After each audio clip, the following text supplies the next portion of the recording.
जगन्नाथ जी के लिए प्रतिदिन कुंभातुआ वृक्ष के 3 काष्ठ के टुकड़े समर्पित किए जाते थे दंत काष्ठ के रूप में। प्रातःकालीन जगन्नाथ जी के मुख प्रक्षालन हेतु एक दिन की बात है, पुजारियों ने देखा कि 3 में से 1 काष्ठ गायब है। तो उस समय उन्होंने विचार किया कि बकुल का 1 काष्ठ हम लेकर उसको समर्पित करेंगे। और फिर वो बकुल का काष्ठ जब महाप्रसाद के रूप में आया तो उस बकुल के काष्ठ को उन्होंने श्री चैतन्य महाप्रभु को दिया। श्री चैतन्य महाप्रभु उस स्थान पे उसे लेके आए जहाँ हरिदास ठाकुर भजन करते थे, और ठीक हरिदास ठाकुर के सामने उन्होंने उस बकुल के काष्ठ को धरती पर समर्पित किया। और देखते ही देखते कुछ समय में एक बड़ा ही फलता फूलता वृक्ष तैयार हुआ।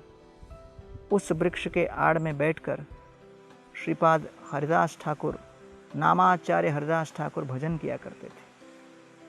कुछ समय के पश्चात वहाँ एक बाबा जी रहते थे और राजा के लोग आकर कहने लगे कि हमको ये बकुल वृक्ष का काष्ठ रथ और रथ के पहिए बनाने के काम आएंगे।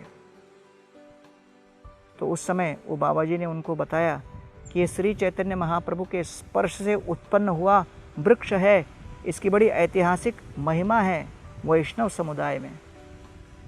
तो राजा के लोग उस दिन चले गए। जब अगले दिन लौट के आए तो देखकर अवाक रह गए कि वो संपूर्ण वृक्ष बाहर से लोहे की तरह, फौलाद की तरह कड़क हो गया और अंदर से खोखला था।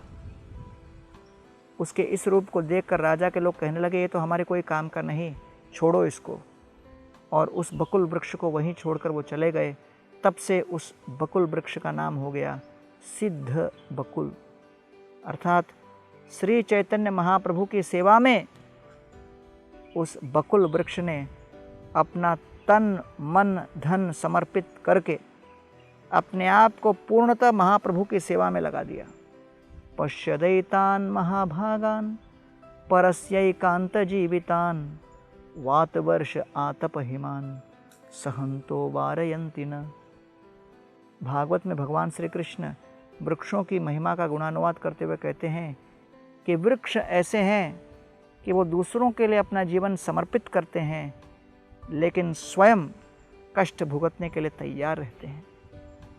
श्री चैतन्य महाप्रभु के स्मृति में उनकी सेवा का स्मरण करते हुए उस बकुल वृक्ष ने अपने आप को इस प्रकार परिवर्तित कर दिया जिससे कि वो बचे रहे और भविष्य की पीढ़ियाँ उस वृक्ष का स्पर्श करके श्री चैतन्य महाप्रभु की कृपा को प्राप्त करके पूर्णतः संतुष्ट हो।